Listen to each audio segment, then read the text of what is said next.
So I'm here with new Lakers head coach Byron Scott. Byron, it's great to have you here. Thank you for joining us. Thank you. Appreciate it. So first up, kind of walk us through your nerves heading into this season. Compare them to being able to walk out onto the Forum as a player for the first time. Now you're having the opportunity to walk into the Staples Center as a coach. You know what? I think for the first time I'm going to be nervous because I'm back home.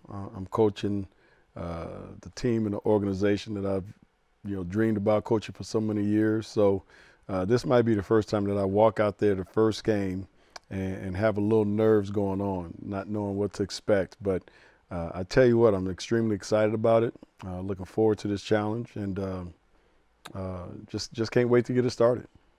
So I know you talked about a lot of the uncertainty with your roster, and so far, who are you most eager to get into the workout room and start putting in the effort with? Well, you know what? Really, two guys, Jeremy Lin and Carlos Boozer.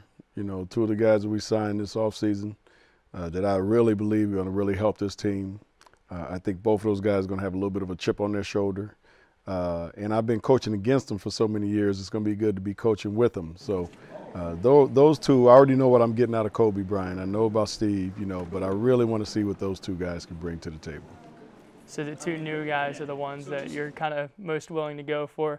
Do you see any other roster moves in the future before the season kicks off? I don't know before the season kicks off. I don't think so. I think we're pretty set in where we are right now.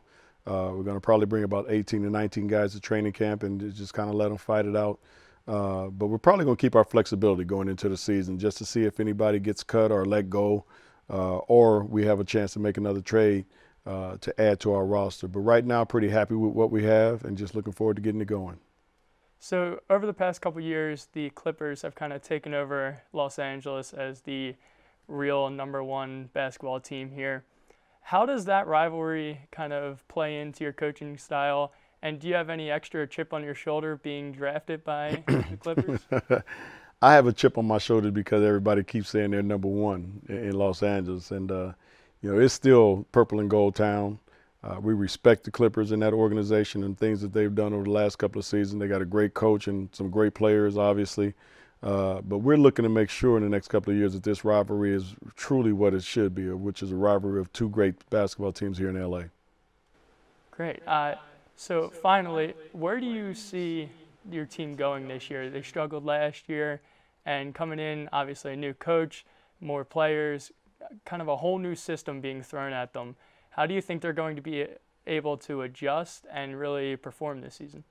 Well, I think in the long run they're going to adjust well. I think we're going to perform well. Obviously when I go in the first day of confronting and talking to my team, it's always going to be about championships. It's not about making the playoffs. It's about thinking like a champion and starting to play like a champion. So we have to get back to that mentality. So that's the message from day one, and I'm going to hold them to that. And they know it's high standards here in Los Angeles. When you play for that purple and gold, you think about champions. So I want our guys to start thinking about that from day one. And then, hey, we're just going to go out there and play as hard as possible, every single night, and we'll see what happens. Great. Thanks a lot for joining us. And Thank you. I appreciate it. Thank you. Good luck this season. Thank you. I appreciate that.